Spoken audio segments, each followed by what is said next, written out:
Happy Easter, everyone. My name is Father Jim Forson, and I'd like to offer you a reflection on the gospel of this Easter Sunday. Now, if somebody were to ask you, what does Easter mean? What would our response to that be? Well, if you were to ask little kids, what does Easter mean? They know the answer right away. Easter bunny and Easter egg hunt. I know this family and the grandparents have this big backyard and they hide Easter eggs all over it. And when the little grandkids come over, they're just wild with excitement to go on that Easter egg hunt. And when finally somebody says, 3, 2, 1, go, they go wild like little pirates looking for buried treasure, running all over the backyard. They know exactly what Easter means. But for us, what's our response? Well, we might say, Easter means the resurrection of Christ. And true, yes. Or we might go and say, it's life after death. And that also is true. But did God have to go to the lengths that he went just to communicate that truth to us, that there's life after death? To have to go through the entire life and death and resurrection of Christ just to be able to pass that along to us? I think there are simpler ways for God to reveal that truth to us. I mean, look at, Moses with the Ten Commandments. He wrote them on tablets, handed it to Moses, done. There are easier ways for God to communicate that truth. So why this way? Well, our minds might not be open right now to understanding the depth of that revelation, of what it truly means, just as the disciples' minds were not opened. As it says in the gospel, they were hidden away behind locked doors because they were fearful that they were the next ones to be rounded up and crucified. And so they were filled with fear. And Mary of Magdala was walking through the cemetery and she saw the grave where Jesus had been buried. The rock had been rolled away, the tomb was open, and she ran to the disciples to tell them what was happening. And when they heard the news from her, then Peter and the beloved disciple, they ran to the tomb to see what all had occurred.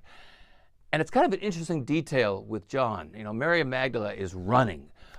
Peter and the beloved disciple, they're running. Everybody's running. Why that detail?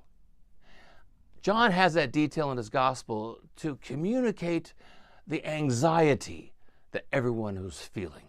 Having gone through that terrible experience of Christ's arrest and torture and crucifixion, their world had been turned completely upside down. They did not know what their own future was to be, what was to happen. They were just lost in all of that life, in all of that anxious moment. And I think all of us can understand that. We've had anxious moments in our own lives when the world is just swirling around us and we don't know what's going on or what's going to be next. In those times, it's very hard to understand what the resurrection means. There was a late 18th century poet named Gerard Manley Hopkins, who wrote this beautiful poem called Nature is the Heraclean Fire and the Comfort of the Resurrection. And he found himself in a moment not too dissimilar from that of the apostles, where this priest had come from England, was living in Ireland as a teacher, and Ireland at that time was in terrible upheaval. And Hopkins' own health at that time was poor. And so when he was living in the middle of this social revolution, with his own health fading, life for him had taken such a terrible turn. And he was just in a very, very dark moment in his own life. And in the middle of that darkness, he wrote that poem. And in it, it began with him looking at mankind as being nothing different than the rest of nature. It's nothing. Man comes and goes, and he leaves no mark upon this world. He is beat down like dirt underfoot. Nothing special, nothing here to see. And in the middle of that depression, that darkness, suddenly he changes.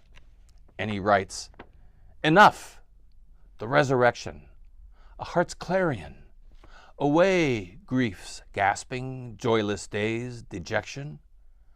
Across my foundering deck shone a beacon, an eternal beam. In a flash, at a trumpet crash, I am all at once what Christ is, since he was what I am. And this jack, that is this piece of nothingness, this joke, this poor potsherd, a broken piece of pottery, this patch, this matchwood, immortal diamond, is Immortal Diamond.